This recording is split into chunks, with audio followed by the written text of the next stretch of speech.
नमस्कार दोस्तों, मैं आपका दोस्त राहुल। और जनता से जो आज एक सवाल उठकर आया है, मैं उसके आपके सामने रिप्रेजेंट करना चाहूँगा और सरकारी पार्टियों तक पहुँचाना चाहूँगा आपकी आवाज़ के थ्रू। तो सबसे पहला मेरा सवाल पूछना आप लोगों से है, क्या आप पानी के बिना रह सकते हैं? क्या आप भोजन के बिना रह सकते हैं? और अगर रह सकते हैं तो कितना टाइम रह सकते हैं? बिल्कुल, हम एक सीधी बात करते हैं कि हो सकता है कि आप भोजन के बिना 10 दिन रह सकते हैं, या ज़्यादा से ज़्यादा 15, या उससे भी ज़्यादा 1 महीना। अब पानी की बात करूँ तो शायद आप पानी के बगैर 1 दिन भी ना रह पाएँ।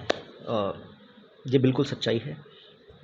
अब आप कहेंगे कि मैं ये मुद्दा क्यों उठा रहा हूँ, मैं इस मुद्दे की बात क्यों कर रहा हूँ? तो आज का मुद्दा पानी और भोजन नहीं है, आज का जो असली मुद्दा है वो है पॉपुलेशन, यानी कि बढ़ती हुई जनसंख्या। बढ़ती हुई जनसंख्या से मेरा राय ये है कि सरकार को कोई ना कोई एक्शन प्लान तैयार करना पड़ेगा, कोई ऐसी रणनीति तैयार करनी पड़ेगी जिसके द्वारा हम बढ़ती हुई जनसंख्या, भारत की बढ़ती हुई जनसंख्या पर रोक लगा सकें। क्योंकि ये आज के टाइम में या फिर आने वाला जो हमारा फ्यूचर है, जो आप अपने बच्चों को देना चाहते हैं या अपनी आने वाली पीढ़ी को देना चाहते हैं, ये हम उन्हें एक मुसीबत देना चाहते हैं। हम उनके लिए गड्ढा खोद रहे हैं, क्योंकि उनके पास आने वाले समय में रिसोर्सेस यानी कि सुविधाओं की बहुत ही कमी हो जाएगी।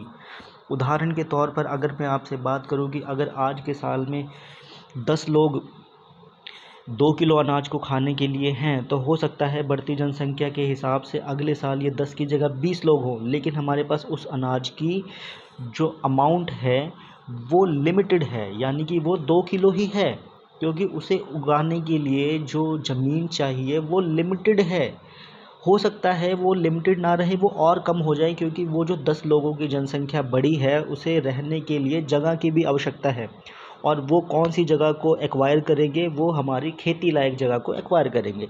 तो ये सीधा सा फंडा है कि हमारे पास आने वाले समय में आप जो अपने बच्चों को पढ़ा रहे हैं या उन्हें बेहतर सुविधाएं आप चाहते हैं कि आपका बच्चा अच्छे, मतलब जो आने वाला फ्यूचर है वो ब्राइट हो उसका इंडिया में, क्योंकि अगर वो इंडिया में है तो ब्राइट फ्यूचर से मेरा मतलब सिर्फ रोज़गार, जॉब इससे नहीं है। अगर उसके पास जॉब है तो वो नोट नहीं खाएगा, वो भोजन खाएगा।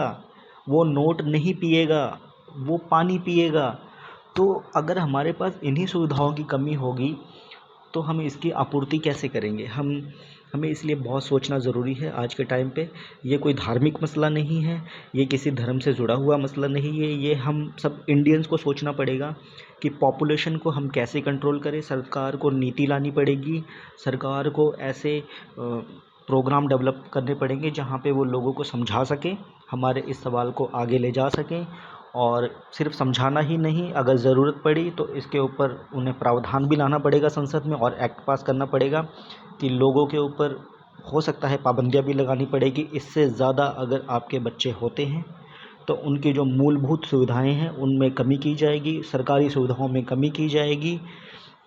ये एक्शन हमें लेने पड़ेंगे अगर हमें अपने बच्चों को एक अच्छा फ्यूचर देना है, हमें हमारी धरती माता को बचा कर रखना है, हमें इन लिमिटेड रिसोर्सेस को बचा कर रखना है, हमें स्वच्छ जल, स्वच्छ भोजन को अगर बचा कर रखना है तो हमें बिल्कुल ये बात आज करनी पड़ेगी पॉपुलेशन के ऊपर और बढ़ती हुई जो महंगाई है, दर है, इसको काबू करने के ऊपर।